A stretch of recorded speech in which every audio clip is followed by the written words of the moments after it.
ប្រវត្តិសាស្ត្រថ្មីបានឆ្លុះបញ្ចាំងអំពីទុក្ខវេទនាស្ទើរគ្រប់រូបភាព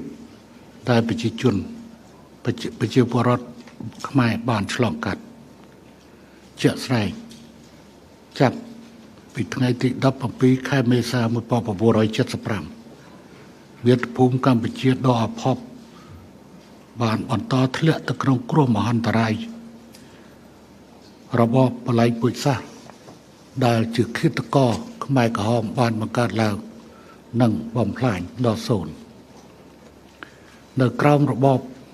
ខ្មៅងងឹតនេះសង្គមជាតិទាំងមូលត្រូវក្លាប់ចាក់រចនាសម្ព័ន្ធសង្គមសេដ្ឋកិច្ចត្រូវបំផ្លាញតិចទីដល់ឫគល់សិទ្ធិសេរីភាពគ្រប់យ៉ាងរបស់ប្រជាពលរដ្ឋត្រូវបាត់បង់ទាំងស្រុងប្រជាជនជាង3លាននាក់ត្រូវសម្លាប់យ៉ាងអយុត្តិធម៌ចំណែកឯអ្នកនៅរស់រងចាំតែថ្ងៃត្រូវគេយកទៅសម្លាប់ប៉ុណ្ណោះស្ថិតក្នុងកលៈទេសៈដ៏ធ្ងន់ធ្ងរបំផុតនេះកម្លាំងអ្នកស្នេហាជាតិដ៏បរិសុទ្ធនៃគណៈបកប្រជាជនកម្ពុជាដែលនៅសល់ពីការសង្កត់សម្លាប់របស់ខ្មែរក្រហម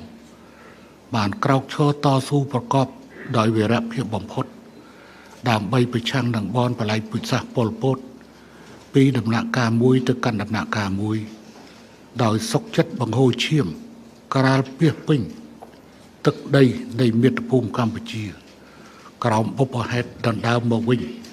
ឲ្យខាងតែបាននៅសន្តិភាពឯករាជ្យសេរីភាពជូនប្រជាពលរដ្ឋខ្មែរជាទីស្នេហានៃយើងទាំងអស់គ្នា